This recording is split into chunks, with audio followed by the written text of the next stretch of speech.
कोई नहीं ना को बात ना देखो होलिया था हैं।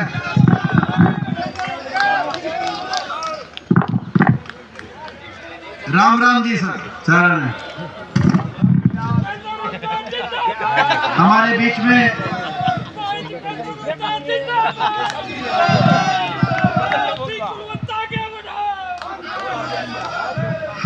में हमारे पूर्व केंद्रीय मंत्री आदरणीय जयप्रकाश जी जो इस इलाके के संघर्ष के एक प्रतीक है, हमारे भाई पूर्व सीपीएस पूर्व विधायक रामनिवास घोड़ेला जी आपके अपने गांव से, और हमारे पूर्व विधायक भिवानी से डॉक्टर शिव शंकर भारद्वाज जी, हमारे पूर्व आईएएस चंद्र प्रकाश जी, हमारे भाई कांग्रेस के वरिष्ठ नेता बजरंग दास गर्ग जी, हमारे आज के इस कार्यक्रम के आयोजक जिनको मैं बहुत बहुत बधाई देता हूं। आज सर्दी का भी रिकॉर्ड है और बाद गांव के इस प्रोग्राम का भी रिकॉर्ड है, मैं बहुत बहुत बधाई देता हूं। हमारे भाई कुलवंत मोर जी जो मेरे बहुत ही पुराने जो है साथी हैं, एक संघर्ष के साथी, उन्होंने सही कहा कि वही पहले जो है कि साहब पहले दिन से मैं समझता हूँ कि जो है साथ चल रहा है और मैं समझता हूँ आखिरी दिन तक साथ रहेगा कुलवंत आपका। आपने इतना जो है ये हमारा आपका जो संबंध है वो ऐसा संबंध है कि ये जो हर तरह का अग्नि परीक्षा आपने और हमने उसमें दी, हर तरह का समय देखा है, सत्ता देखी है, विपक्ष देखी है, संघर्ष देखा है। और मुझे बड़ी खुशी है कि आज आपने ये कहा कि भाई कई दिन हो गए थे आप प्रोग्राम मांग रहे थे, तो आज आपने प्रोग्राम यहाँ पे हाथ से हाथ जोड़ो, पूरे गांव के सहयोग से और सभी पूरे इलाके के सहयोग से इतना अच्छा इतना सफल प्रोग्राम ऐसी सर्दी में, क्योंकि आज तड़के तो न्यू भी दिखता था कि पता है सूर्य तो निकलने को चांस ही नहीं था, भाई प्रोग्राम भी होगा कि नहीं होगा। लेकिन मैं बधाई देता हूँ बहुत बहुत आज के सफल प्रोग्राम से। आप सबका भी धन्यवाद करता हूँ मैं कि इतनी बड़ी संख्या में आप आए। जितनी सर्दी है उतनी जो है आपने गर्म जोशी से आशीर्वाद दिया और हमारा हौसला बढ़ाने का आपने काम किया। मैं आप सबका बहुत बहुत धन्यवाद करता हूँ। हमारे भाई धर्मवीर गोयल जी, हमारे भाई जस्सी पेटवाड़ जी, हमारे प्रधान जी सूबे सिंह समेन जी, सरपंच एसोसिएशन प्रधान रणबीर गिल जी, भाई खुशीराम जागलान जी, सत्यवाला मलिक जी, भाई अनिल मान जी, सुमन शर्मा जी, बीर सिंह दलाल जी, प्रेम सिंह मलिक जी, कुलविंदर खेरा जी, तेजवीर पुनिया जी, जय सिंह पाली जी, विजय दत्तई जी, प्रोफेसर राजवीर जी, छत्रपाल सोनी जी, तेलूराम जांगड़ा जी, हमारे बहुत ही वरिष्ठ साथी तेलूराम जांगड़ा जी, हमारे पूर्व चेयरमैन योगेंद्र योगी जी, सत्येंद्र सारण जी, वीरेंद्र गोगड़िया जी मंच का संचालन जो कर रहे थे, वीरेंद्र आज जो है खोखा कांडा से बहुत से जहां नजर पड़ रही है, सारे साथी ऐसे हैं कि सबके नाम नहीं भी ले लिए, तो जो रह गए मैं उन सबसे क्षमा चाहता हूँ। जिन्होंने जो लिख के आए थे वो अपना जो है मैंने सारे पढ़ दिए, जो रह गए वो लिखने की कमी रहेगी भाई, जो है ना। मैं जो बाकी तो मैं तो सबके सारा मेरे तो एक से तुम सारे एक से हो, मैच मेरा अपना परिवार है, सभी पिता तुल्य बुजुर्ग। हम ऐसे समय में हाथ से हाथ जोड़ो प्रोग्राम कांग्रेस पार्टी का यहाँ पे आयोजित हुआ है, जब चुनाव का जो है चुनाव की बिगुल बज चुकी है, क्योंकि अब से 3-4 महीने के बाद लोकसभा चुनाव, 3 महीने के बाद और उसके 4-5 महीने के बाद विधानसभा चुनाव 2023 अब अंतिम इस वर्ष की अंतिम क्षण बाकी, 24 में प्रवेश करेंगे तो चुनावी वर्ष में प्रवेश। और बड़ा फैसला इस चुनाव में आपको लेना है कि कौन से बटन आप दबाएंगे कि आने वाला समय अपने इलाके का, अपने प्रदेश का अच्छा हो, भविष्य अच्छा हो। जो सरकार हरियाणा के अंदर है, क्या इसी सरकार को 5 साल और आप इनका लाइसेंस रिन्यू करें जैसे इन्होंने काम किए हैं, या आप हरियाणा में सत्ता परिवर्तन करें? तो आज ये फैसला आपके हाथ में है। इस समय हाथ से हाथ जोड़ो प्रोग्राम बड़े आशाओं के साथ ये सरकार बनी 2014 में, जैसे जयप्रकाश जी ने आपको बताया। प्रदेश में भी देश में भी बड़े बड़े नारे थे, अच्छे दिन आएंगे, महंगाई कम कराएंगे, किसान की आमदनी दुगनी कराएंगे, काला धन विदेशों से लाएंगे, बैंक खाते में 15 लाख आएंगे, डीजल पेट्रोल रसोई गैस सस्ता दिलवाएंगे, बड़े नारे थे। अच्छे दिनों के नारे पे सरकार आई। आपने बिना ये पूछे कि हरियाणा में किसके हाथ में कमान जाएगी, भाजपा को मौका मिला प्रदेश की जनता के माध्यम से, खट्टर सरकार बनी। आज 9.5 साल इस सरकार को हो गए। तराजू पे तोल के रखने का समय आ गया है। इस सरकार ने हरियाणा के लिए क्या किया मुझसे ज्यादा आप जानते हो, और क्या नहीं किया मुझसे ज्यादा एक एक बात आप जानते हो।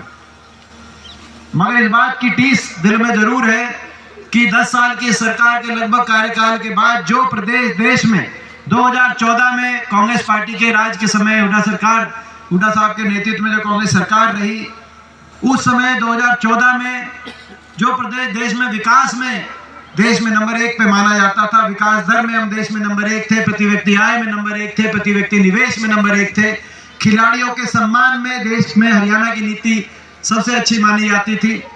10 साल सरकार रही, किसान को आंदोलन करना नहीं पड़ा, कभी सड़क पे नहीं आना पड़ा। किसान के हकों के फैसलों की बात हो, चाहे 1600 करोड़ के बिजली के बिलों की माफी का उस समय फैसला आया हो, चाहे कोऑपरेटिव का 2200 करोड़ का कर्ज माफी का फैसला आया हो, चाहे काले कानून किसान की जमीन की नीलामी और गिरफ्तारी जब हुआ करती उसको खत्म करने की बात हुड्डा सरकार के समय चाहे हुई हो, ऐसे ही चाहे गरीब की कल्याणकारी योजनाओं की बात थी। देश में नंबर 1 पे हरियाणा 10 साल जब कांग्रेस की सरकार थी ना, देश में नंबर 1 पे माना गया।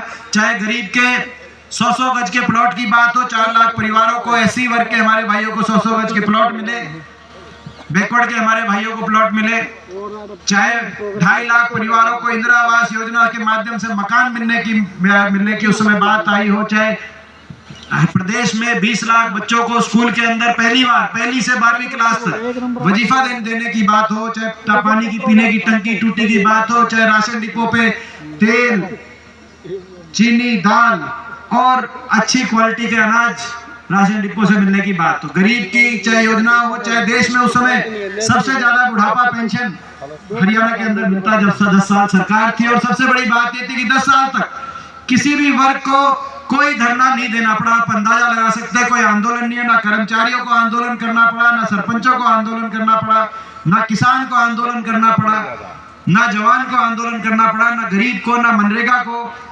किसी वर्ग को आंदोलन नहीं करना पड़ा। 10 साल किसी को सड़क पे आना नहीं पड़ा। 10 साल आपस में भाईचारे पे खरोच भी नहीं आई। हरियाणा में 36 बिरादरी के भाईचारा, जो देश में सबसे प्यारा भाईचारा हरियाणा का है, उस भाईचारे में कभी नुकसान नहीं हुआ।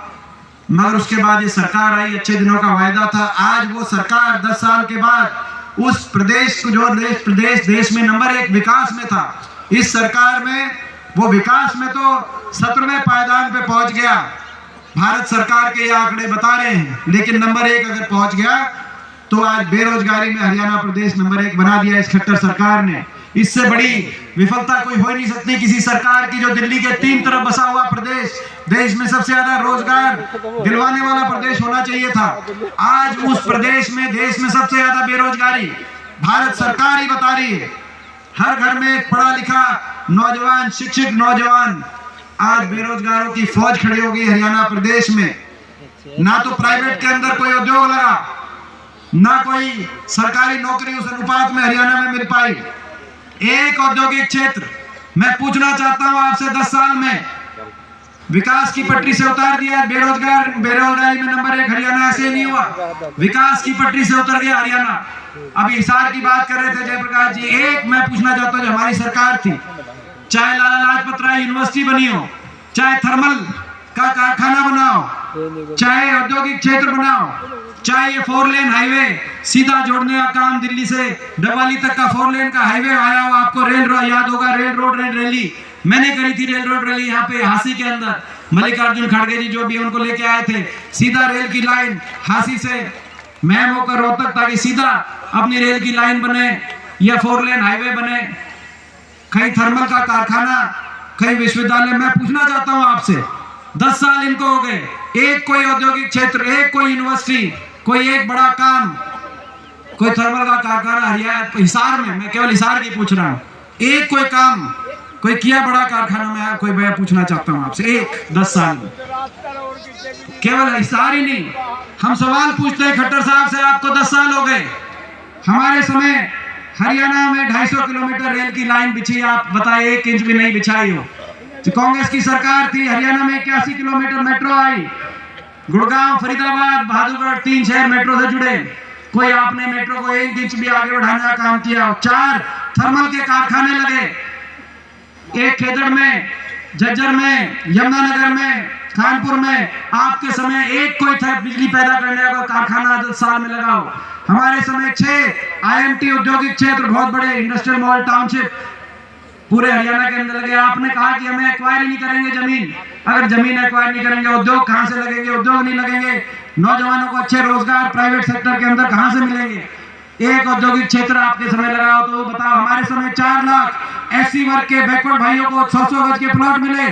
खट्टर साहब, हम पूछना चाहते हैं 10 साल में आपने 1 इंच भी एक परिवार को एक प्लॉट भी किसी गरीब आदमी को हरियाणा में देने का काम क्यों नहीं किया? हम पूछना चाहते हैं। विकास की पटरी से जब कांग्रेस पार्टी की सरकार थी, पूरे प्रदेश में लगभग 500 से ज्यादा ग्रामीण स्तर के स्टेडियम बनाए गए थे। आपके समय एक भी कोई स्टेडियम बनाओ किसी गांव के अंदर? हम पूछना चाहते हैं। उस समय 750 खिलाड़ियों को सीधा अलग अलग अच्छी पोस्ट पे नियुक्तियां दी गई थी ताकि पदक लाओ, पद पाओ, खिलाड़ी हमारा मान सम्मान बढ़ाए। हम पूछना चाहते हैं, एक हमारी खिलाड़ी को आपने कोई नियुक्ति पत्र? साक्षी मलिक हमारी बेटी आज से 6 साल पहले ओलंपिक में मेडल लेके 2 ही मेडल आए थे ओलंपिक में, PV संधू का, साक्षी मलिक का, पिछले ओलंपिक की मैं बात कर रहा हूं। आज तक उनको कहीं आपने नियुक्ति नहीं दी। इस ओलंपिक में हमारे जो मेडल आए 6, उसमें से 4 हरियाणा के हैं, चाहे नीरज चोपड़ा, चाहे बजरंग पूनिया, चाहे रवि दहिया।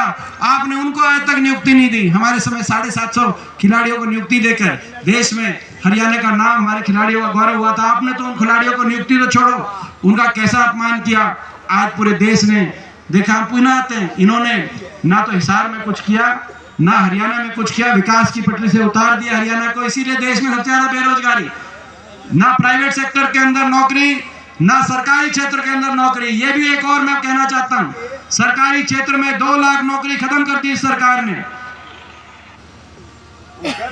या तो नौकरियों को समाप्त कर रहे हैं क्योंकि बड़े उद्योगपति समूहों के हवाले देश की संपत्तियां करने का काम सरकार कर रही है, और या फिर अगर समाप्त नहीं कर रहे तो उनको कच्चों में बदलने का काम कर रहे हैं।